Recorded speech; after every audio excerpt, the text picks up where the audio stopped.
Ambassador, sometimes it feels like Donald Trump is more comprehensible. You can understand him better than the Secretary of War. The US is offering what it calls a golden bridge to Iran. Take the deal, whatever is in your grasp, but at the same time, it's backing that with threatening strikes and enforcing a blockade, a successful one. He's called it Operation Economic Fury. Diplomatically, is this negotiation? Is this coercion? How does one read this? Look, I think it is very clear more and more that America is acting under the pressure of Israel.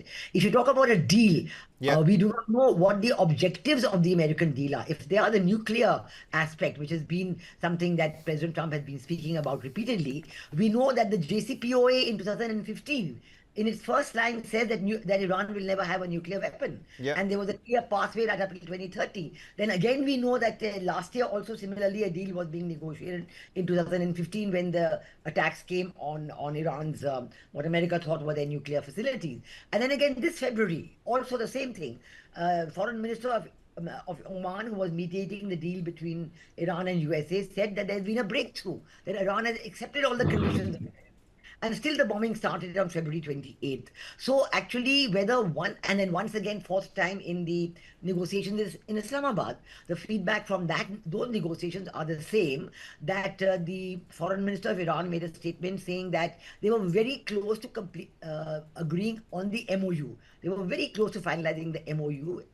And then America suddenly took their demands to a very maximalist level and said no. For example, on things like not having a nuclear weapon, Iran was saying 20, USA was saying we don't want you to have a nuclear weapon for 20 years, Iran said 5 years, etc., whatever, you can negotiate something in between. But then suddenly the demands became totally maximalist and the talks collapsed. So now this time, I think the focus seems to be that they want to destroy Iran economically. That's why the title Economic Fury. But I think on the other hand, you have the threats from Iran to take on some of the vessels of the American Navy, which are, of course, as you know, crowding around the Strait of Hormuz and the Gulf of Oman. So that's another where that would happen. And then we also know that the kind of damages which America has sustained, but of course the American economy is far, far bigger. So they are able to sustain those damages, whether it is in terms of MQ-9s brought down, aircraft brought down,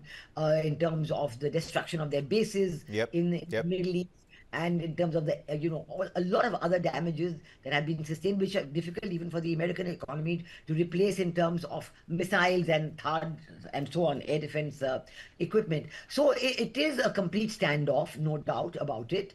And each side wants a deal. There is no doubt. Even America would like a deal, definitely, to get out of this. But them to position more and more. For example, in the last 2 days, they put 10,000 more troops in the Middle East. They put another aircraft carrier in the Middle East, in the Gulf. So, this makes it very difficult for America to step back without, having achieved very massive destruction aims. I do think that the next few days are critical because there's supposed to be a ceasefire, which is obviously not even, it's in operation technically, but really speaking, when you have done an act of a blockade, a naval blockade is normally considered an act of war. And how would you say that a naval blockade is justified during a ceasefire? I was exactly going to come to that because General Dan Ken says vessels will be boarded. There's going to be seizure transiting to and from Iranian ports. If you do not comply with this blockade, we will use force. This handicap Hormuz threat